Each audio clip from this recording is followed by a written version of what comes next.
Selamat siang Bapak Ibu, kembali lagi dengan podcast Kedai Kopi JK. Dan kali ini kita kedatangan tamu spesial, Bapak Penrat Siagian yang baru saja terpilih menjadi anggota DPD mewakili Provinsi Sumatera Utara. Dan kita akan bicara banyak nanti dengan Bapak Pendeta, tentunya di tempat yang baru, karena sebelumnya dengan latar belakang aktivis, kemudian juga pendeta yang sempat juga mengabdi di PGI, dan sekarang punya tempat baru, gitu Bang ya. Nah, sebelum nanti kita banyak diskusi Bang, ini satu pertanyaan yang mungkin menjadi cukup ditanyakan banyak orang. Selama ini kesannya DPD itu powernya kurang dibandingkan yang DPR gitu Bang ya. Nah, menurut Abang bagaimana itu? Apakah memang demikian atau justru punya peluang yang lain gitu? Ya, pertama terima kasih ya Siap. Bang Amin, Direktur JKLPK, dan selamat pagi siang sore ini kawan-kawan Kedai Kopi JK ya, podcast Kedai Kopi JK.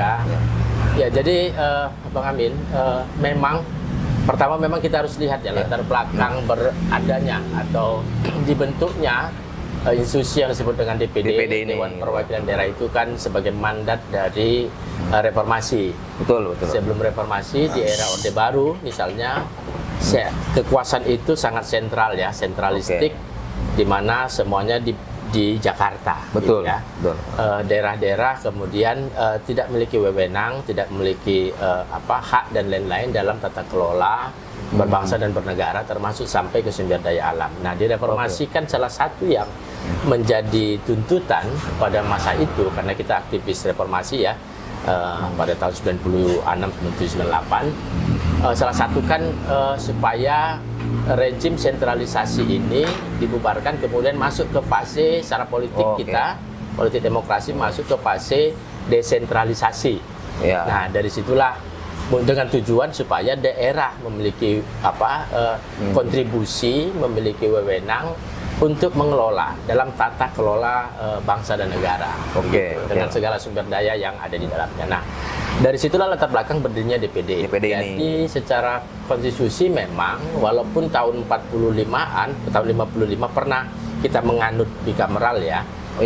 Sistem dua kamar, ada senator atau perwakilan daerah, ada juga parlemen, ada perwakilan rakyat yang melalui partai. Nah, akhirnya sejak reformasi 2004 didirikan memang dia setelah pasca amandemen 4 kali Undang-Undang Dasar 45. Yang terakhir amandemen keempat tahun 2002 itu keluarlah satu lembaga gitu, diinisiasilah satu lembaga yang disebut dengan DPD, Dewan Perwakilan Daerah, dengan tujuan tadi. Jadi tujuannya adalah untuk menjadi katakanlah perwakilan daerah untuk perjuangan-perjuangan daerah ke pusat, Jakarta, ke pemerintahan pusat. Begitu juga menjadi posisinya menjadi katakanlah perwakilan pusat ke daerah. Berarti timbal balik dulu. Ya, timbal balik. Jadi posisinya ada di posisi mediator dan fasilitator sebenarnya secara sosial. Nah, dengan DPR memang di undang-undang ada disebut dengan Undang-Undang MD3. MD3. MPR, DPD, DPR, ya, MPR, DPR dan DPD. Itu MD3. Itu memang kita belum sepenuhnya, kalau kita membaca Undang-Undang MD3 ini, kita belum sepenuhnya menganut sebagaimana yang dimandatkan oleh reformasi. Secara demokrasi kita kalau mandat reformasi kan seharusnya sistem bikameral. Ada 2 kamar parlemen. 2 kamar. Kamar pertama itu DPR yang mewakili golongan atau partai. Satu lagi kamar DPD yang mewakili daerah. Gitu. Nah, tapi dalam Undang-Undang MD3 ini memang belum terlihat keseimbangan dalam menganut sistem 2 kamar ini, bikameral namanya, bikameral, 2 kamar parlemen. Nah, jadi di dalamnya itu memang ada 3 fungsi legislasi sebenarnya. Yang pertama fungsi budgeting, yang kedua fungsi legislasi, ya. Yang ketiga itu fungsi pengawasan. Ya, jadi ada 3 fungsi parlemen itu. sebagai perwakilan. Nah, 3 ini ada di DPR. Oke. Nah, memang itu dia. Karena memang yang memproduksi selama ini undang-undang itu DPR itu ya. Jadi sepertinya teman-teman kamar sebelah, istilahnya begitu lah ya. Ini Bang ya. Belum memberikan, mengeksekusi sesuai dengan mandat reformasi sehingga 2 kamar yang seimbang. Jadi berarti yang tadi 3 fungsi itu ya, hanya di DPR aja itu, Bang? Di DPR itu ada ketiga fungsinya. Jadi Di DPD itu ada 2 fungsi. Hanya 2 fungsi. Hanya 2 fungsi. Yang pertama fungsi legislasi pun yang terbatas dengan kepentingan-kepentingan daerah. Jadi misalnya soal otonomi daerah, kemudian soal legislasi tentang pemerintahan daerah, legislasi tentang pengelolaan sumber daya daerah, dan legislasi lain atau undang-undang lain, ya fungsi legislasinya pembuatan undang-undang ya legislasi terkait dengan kepentingan daerah. Jadi terbatas di situ saja. Itu aja. DPR kan semua isu. Yang kedua fungsi pengawasan. Kalau fungsi pengawasan kita malah lebih kuat dibanding DPR. Oh gitu. Kalau kita baca Undang-Undang MD3, kenapa? Kalau DPR itu berbasis dapil. Satu provinsi itu misalnya dibatasi dapilnya. Si A misalnya anggota DPR RI, si A, dia dari dapil provinsi dibagi 4 dapil, 3 dapil gitu ya. Dari dapil A misalnya, dapil 1. Dia hanya berada di situ gitu ya pengawasannya. Kalau DPD, seorang DPD yang disebut dengan senator, pengawasannya lintas dapil satu provinsi. Full satu provinsi. Karena kita memang dipilih oleh masyarakat di satu provinsi tanpa dapil. Itu yang kedua. Jadi pengawasan kita itu juga sebagai anggota senator, pengawasan kita itu menyeluruh di dapil kita, di provinsi itu menyeluruh. Apapun yang terjadi di provinsi itu, semua isu juga. Semua isu. Seorang senator, seorang anggota DPD RI memiliki wewenang untuk melakukan pengawasan. Berbeda dengan DPR yang mereka dibatasi dengan komisinya, gitu. Jadi isu-isu pengawasan ya sesuai dengan isu-isu komisinya, gitu. Yang tidak ada adalah fungsi budgeting, fungsi penganggaran itu ada DPR. Jadi memang ini yang harus terus diperjuangkan ya. Tidak hanya kami sebagai anggota DPD RI, tapi masyarakat Indonesia ini juga harus bersama-sama berjuang. Tadi yang buat kamar itu ya, supaya terjadi penguatan demokrasi di Indonesia dengan adanya 2 kamar parlemen yang seimbang. Karena dulu kan begini, salah satu mandat reformasi itu adalah agar tidak terjadi konsentrasi atau penumpukan kekuasaan di satu kamar, yaitu DPR. Maka diciptakanlah DPD untuk menjadi check and balancing. Check and balance untuk menjadi pengawas juga. Sehingga bisa saling mengawasi terhadap DPR gitu ya. Nah, jadi termasuk mengawasi DPR. Jadi ini saya pikir perjuangan konstitusional seluruh rakyat Indonesia untuk berjuang sesuai dengan mandat reformasi sehingga parlemen juga menjadi bikameral, bikameral yang kuat, 2 kamar yang kuat sehingga bisa terjadi saling mengawasi antara DPR dengan DPD dan sebaliknya selain pengawasan terhadap pemerintahan begitu. Itu kalau mau dilihat kondisi dan apa saja tugas dan fungsi dari seorang senator atau DPD RI, Bang Amin. Nah itu kan Bang, kalau kita dudukkan dengan anggota DPR ya di tingkat nasional. Nah, bagaimana dengan Pemda sendiri gitu Bang? Apakah itu juga atau sejauh mana kewenangannya seorang senator dengan koordinasi dengan Pemda baik di tingkat provinsi maupun di kabupaten kota, karena tadi kan lintas full gitu. Jadi seperti saya awali tadi, Undang-Undang MD3 yang menjadi salah satu undang-undang yang berbicara tentang sistem demokrasi 2 kamar ya. Sistem demokrasi 2 kamar, bikameral, ada DPD, ada DPR, karena memang kondisi undang-undang itu belum sepenuhnya mengakomodir mandat reformasi yang seharusnya 2 kamar yang seimbang. Nah, jadi dalam undang-undang itu, di Undang-Undang MD3, positioning lah istilahnya ya, artinya posisi gitu, posisi seorang senator atau DPD itu. Jadi karena dia perwakilan daerah, jadi daerah saya katakan dari Sumatera Utara. Fungsi saya itu adalah menjadi perwakilan baik masyarakat secara keseluruhan, secara umum, juga menjadi perwakilan pemerintahan daerah, baik tingkat kota, kabupaten dan provinsi, untuk membawa aspirasi ke pusat. Jadi seluruhnya, jadi 33 kabupaten kota misalnya plus 1 provinsi di Sumatera Utara. Saya itu menjadi perwakilan masyarakat secara umum keseluruhan dan 33 kabupaten kota plus provinsi untuk memperjuangkan aspirasi daerah ke pusat. Nah, sebaliknya kita menjadi seorang senator itu seorang anggota DPD RI itu secara konstitusional bertugas dan bertanggung jawab juga menjadi katakanlah kepentingan pusat ke daerah, membawa kepentingan pusat ke daerah. Jadi mensosialisasikan, mengawasi kepentingan pusat, mengawasi hal-hal yang terkait dengan pusat seperti undang-undang di daerah itu berjalan apa tidak gitu ya. Itu terjadi atau sesuai dengan seharusnya apa tidak begitu. Jadi sebenarnya sangat kuat secara sosial secara sosial politik.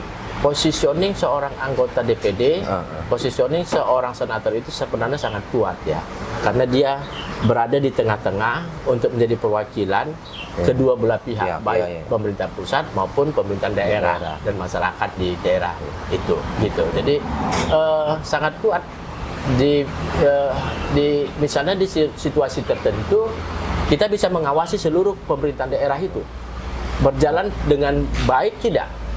Berjalan sesuai dengan yang digariskan oleh peraturan yang berlaku dan perundang-undangan yang berlaku apa tidak? Jadi kita punya posisi untuk mengawasi hal-hal itu di daerah, pemerintahan daerah itu semua. Nah, sebaliknya juga dari daerah kita mengawasi pemerintahan pusat. Apakah kebijakan-kebijakan pusat itu sudah sesuai dengan kepentingan daerah tidak? Karena ada banyak juga misalnya seperti Undang-Undang Minerba. Undang-undang Omnibus Law, Undang-undang Cipta Kerja. Ada banyak pasal di situ yang sebenarnya pasal-pasal itu tidak menguntungkan gitu ya daerah-daerah. Nah, itu kenapa misalnya saya getol selama duduk sebagai anggota DPD yang sudah beberapa bulan ini, dilantik bulan 10 kemarin tanggal 1 Oktober, itu getol berjuang supaya dilakukan revisi terhadap undang-undang ini, terhadap undang-undang Minerba dan undang-undang Cipta Kerja. Nah, satu lagi saya juga getol berjuang misalnya untuk segera dibahas. Kemarin undang-undang MHA, RUU MHA, masyarakat hukum adat. Saya berjuang kemarin di beberapa kali sidang, rapat pleno dan sidang paripurna agar RUU masyarakat hukum adat ini masuk ke prolegnas dan dilakukan pembahasan segera. Gitu. Dan puji Tuhan sudah masuk ke prolegnas 2025. Kita akan tetap dorong, kita akan kawal agar dilakukan segera pembahasan untuk itu. Karena rancangan undang-undang masyarakat hukum adat ini sangat kental dengan kepentingan daerah. Masyarakat adat itu ada di semua daerah. Jadi itu harus diperjuangkan. Karena juga salah satu isu yang cukup menonjol di daerah Provinsi Sumatera Utara adalah konflik antara petani, masyarakat adat dan juga perusahaan betul. Dan beberapa kali kita lihat di pemberitaan bahkan sampai datang ke Jakarta juga untuk melakukan aksi gitu. Nah, kira-kira apakah nanti Bang Pendrat punya konsen tersendiri terhadap isu ini sehingga itu bisa diperjuangkan di tingkat nasional? Ya, salah satu memang latar belakang saya kemudian memilih menjadi anggota DPD pada saat pemilu kemarin kan salah satu adalah ingin memiliki kapasitas yang lebih besar dalam proses pendampingan terhadap masyarakat. Karena sebelumnya saya seorang pendeta betul tapi saya lebih banyak ada di pelayanan-pelayanan pendampingan di masyarakat, konflik-konflik agraria. Apalagi di Sumatera Utara mungkin teman-teman banyak yang kenal lah, saya mendampingi banyak konflik agraria dan lain-lain. Nah, tentu itu menjadi concern saya. Itu kenapa misalnya rancangan undang-undang masyarakat hukum adat itu perlu kita perjuangkan. Karena selama RUU MH ini belum ada misalnya, maka hak-hak kepemilikan ulayat misalnya, Betul. atau komunitas-komunitas di daerah-daerah itu, di masyarakat adat itu tidak memiliki payung hukum. Oke. Akhirnya gampang sekali diambil Ya, ya. oleh korporasi, oligarki, oleh kepentingan-kepentingan kapitalisme dan lain-lain. Itu juga kemarin misalnya saya berjuang agar dilakukan revisi terhadap Undang-Undang Minerba. Karena banyak kan lahan-lahan yang diambil itu kan tanah-tanah masyarakat, tanah-tanah Betul. ulayat, tanah-tanah masyarakat adat Ya, gitu ya. Gampangnya pengambil alihan itu karena undang-undangnya memang Di memungkinkan payung untuk hukumnya gampang. belum ada gitu. Ya? Betul, dan masyarakat adat tidak punya payung hukum untuk mempertahankan hak-hak keulayatannya. Nah, itu kenapa tentu concern saya konflik agraria di Sumatera Utara itu karena memang salah satu aktivisme saya Iya, iya. lama, puluhan tahun ada di isu dan di ruang konflik agraria. Tentu ini menjadi salah satu concern saya ke depan dengan wewenang yang ada Iya. di saya, Iya. gitu, itu pasti. Selain isu itu Bang, apakah ada lagi isu lain juga di Sumatera Utara yang akan diperjuangkan di tingkat nasional? Misalnya isu tentang anak perempuan gitu Bang. Ya, jadi begini ya, banyak regulasi-regulasi ya, produk-produk legislasi kita, banyak undang-undang kita memang belum, kalau saya mengatakannya belum pro rakyat, Iya, iya. belum pro masyarakat, apalagi masyarakat yang korban.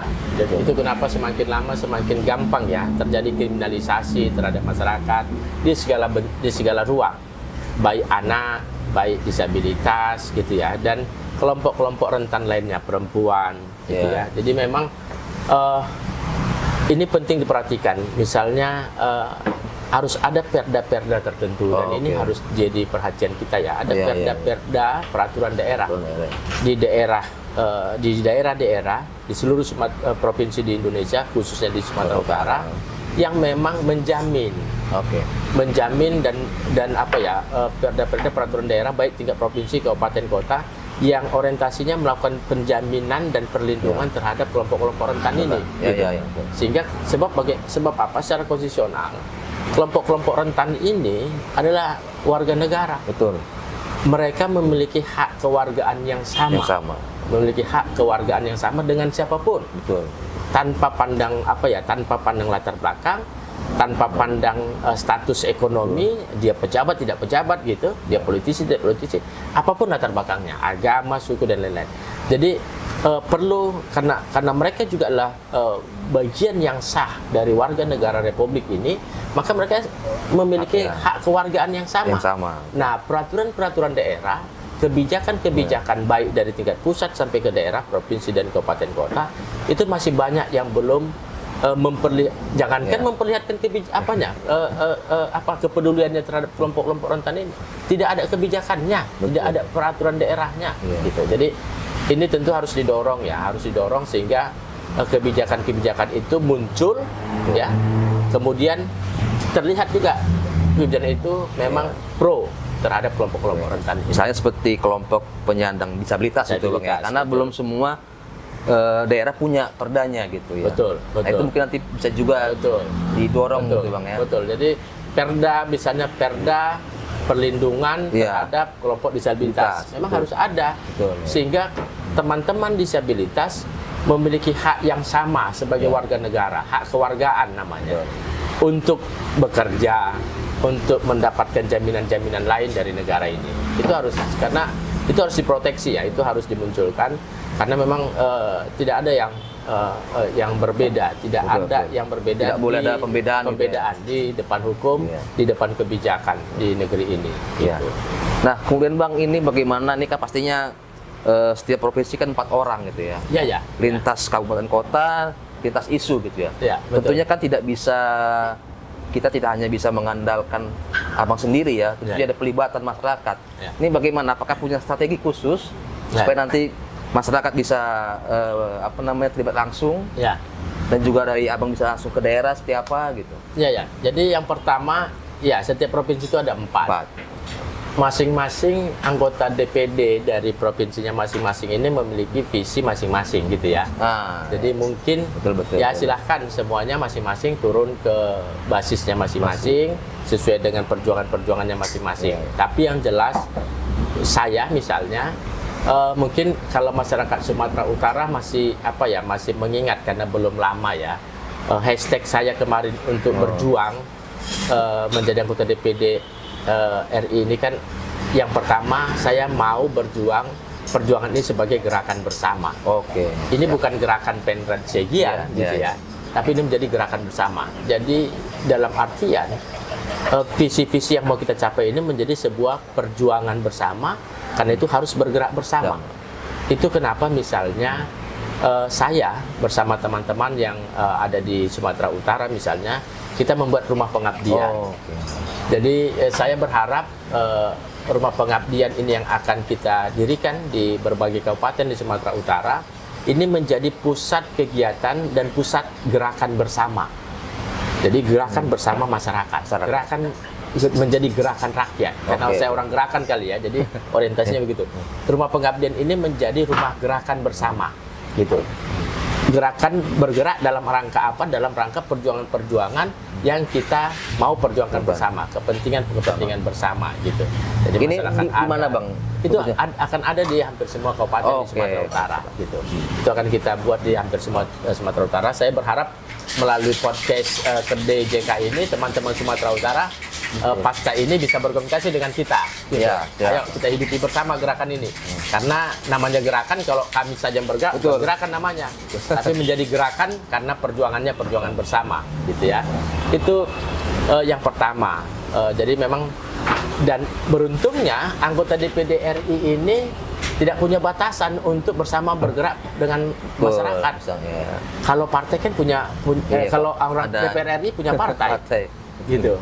Kalau kata siapa itu yang anggota DPR RI yang Korea itu katanya, Bang Pacul, gitu ya kan, itu dia bilang kan, udah masuk TV itu viral itu kemarin. Kalau DPR RI ini Korea katanya, kalau enggak kata ketum partainya nggak bisa ngapa-ngapain. Seorang anggota DPD RI tidak punya batasan, tidak ada yang bisa menghambat. Kalau kita mau berjuang terhadap sesuatu, kita mau berjuang, tidak ada yang bisa menghambat karena kita tidak punya ketum. Kita tidak punya partai. Jadi ideologi kita, perjuangan kita, visi kita, itulah yang akan memandu kita untuk visi ke depan dalam perjuangan ini. Yang kedua, saya kemarin punya hashtag tidak seorang pun boleh diabaikan. Saya pikir teman-teman di Sumatera Utara, kalau yang terpapar dengan misalnya kartu-kartu nama saya, dengan diskusi-diskusi saya di Sumatera Utara, pasti tahu ada hashtag itu, ada hashtag ini. Tidak seorang pun boleh diabaikan. Nah, ini dalam kerangka itu. Jadi hashtag ini muncul, ini hasil refleksi teologis panjang saya melayani di jalanan sebenarnya. Melayani di masyarakat sebagai mengadvokasi berbagai isu ya. Tidak seorang pun boleh diabaikan sebagai sebuah spirit gerakan sebenarnya. Artinya, tidak boleh memang ada satu orang pun, jangankan satu kelompok, satu komunitas masyarakat, bahkan seorang pun ya, sampai ke tingkat personal individu, tidak boleh diabaikan sebagai bagian dari warga negara yang memiliki hak yang sama.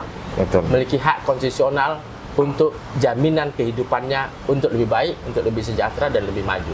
Jadi itu yang akan kita lakukan. Nanti ketika teman-teman datang menyampaikan aspirasinya, pasti akan disambut dengan baik. Pasti, gitu, Bang, ya? Pasti. Karena yang teman-teman di lapangan, rumah-rumah pengabdian ini, teman-teman aktivis juga kok, yang memang sudah punya pengalaman, tidak pernah jauh dari masyarakat, ya. Memang ada di tengah-tengah masyarakat selalu.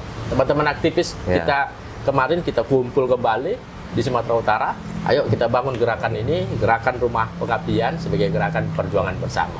Baik, Bang. Mungkin ini pertanyaan terakhir, Bang. Nanti selama 5 tahun ke depan ada nggak satu target khusus baik di tingkat nasional maupun di daerah yang akan diperjuangkan selain tadi yang disebutkan misalnya RUU masyarakat adat atau yang lainnya seperti apa? Yang memang menjadi concern dan itu akan aku capai gitu, Bang. Ya, sebenarnya secara personal saya tidak punya target apa-apa ya gitu. Mungkin teman-teman ada yang mau jadi anggota, pindah ke kamar sebelah, ada mau jadi kepala daerah. Tapi secara personal, secara pribadi saya sebenarnya tidak punya tidak punya target tertentu secara personal gitu ya. Karena saya merasa kenapa saya tidak memilih yang DPR RI ya karena DPD RI ini lebih bebas untuk berjalan dan berjuang bersama masyarakat tanpa hambatan institusi, tanpa hambatan kepentingan partai dan lain-lain. Itu. Tapi kalau ditanya, tapi target visi, target ideologis ke depan tentu saya punya gitu ya. Oke. Tentu saya punya. Yang pertama, Indonesia ini ya ada banyak regulasi tadi saya katakan. Perjuangan di Jakarta kan perjuangan regulasi. Regulasinya ya. Perjuangan kebijakan gitu ya. Jadi Indonesia ini masih banyak kebijakan-kebijakan yang diskriminatif. Oke. Baik diskriminatif terhadap suku tertentu, diskriminatif terhadap agama tertentu, diskriminatif terhadap kelompok-kelompok rentan tertentu, ya seperti anak, perempuan, disabilitas, diskriminatif terhadap kelompok-kelompok adat dan lain-lain. Nah, saya tentu punya target ideologis, target yang berkaitan dengan visi ya, visional ke depan. Ya, secara regulasi di tingkat nasional tidak lagi regulasi-regulasi ini ya, perundang-undangan ini, peraturan-peraturan dan kebijakan-kebijakan ini tidak lagi diskriminatif. Oke. Warga negara ya warga negara. Ya. Jangan dilihat latar belakangnya. Betul. Jangan ada lagi regulasi-regulasi atau peraturan kebijakan dan perundang-undangan yang diskriminatif terhadap kelompok-kelompok tertentu. Itu yang pertama. Yang untuk di daerah, saya juga melihat ini. Kita sudah memetakan misalnya banyak regulasi atau kebijakan daerah yang disebut dengan peraturan-peraturan daerah yang diskriminatif, baik dari sisi ekonomi, ya ekonomi dalam artian dia lebih memihak kelompok kepentingan ekonomi tertentu, kelompok agama, ya kebijakan-kebijakan yang diskriminatif terhadap kelompok agama tertentu, kebijakan-kebijakan yang diskriminatif terhadap daerah-daerah tertentu. Oke. Jadi misalnya ada daerah yang sampai ini sudah 70 berapa tahun kita merdeka, 79 tahun, ya, tapi daerah tertentu tidak pernah mendapatkan layanan pembangunan dan pemerataan pembangunan, karena diskriminatif berbasis daerah tertentu, nggak pernah ada pembangunan ke sana gitu. Kita bisa sebut Nias misalnya, ya, kemudian beberapa daerah di pinggiran perbatasan provinsi misalnya, itu tidak disasar, tidak ada pemerataan pembangunan. Nah, ini diskriminatif terhadap daerah tertentu, dan banyak diskriminasi lain, dan juga banyak peraturan-peraturan dan kebijakan yang belum muncul yang memperlihatkan pro rakyat, pro masyarakat. Nah, tentu ini menjadi perjuangan di daerah, di level daerah, di perjuangan daerah. Tentu ini menjadi perjuangan. Berharap 5 tahun ini menjadi sebuah gerakan bersama masyarakat, gerakan bersama kita untuk berjuang bersama-sama, dan perjuangan itu ya untuk kita bersama-sama, gitu. Jadi itu target kalau ditanya, target ideologis ke depan, Bang Amin. Oke, baik, terima kasih Pak Pendeta untuk kehadirannya, dan semoga semua bisa kita kerjakan bersama-sama. Ya, terima kasih Bang Amin. Maju terus. Sama-sama. Terima kasih. Oke.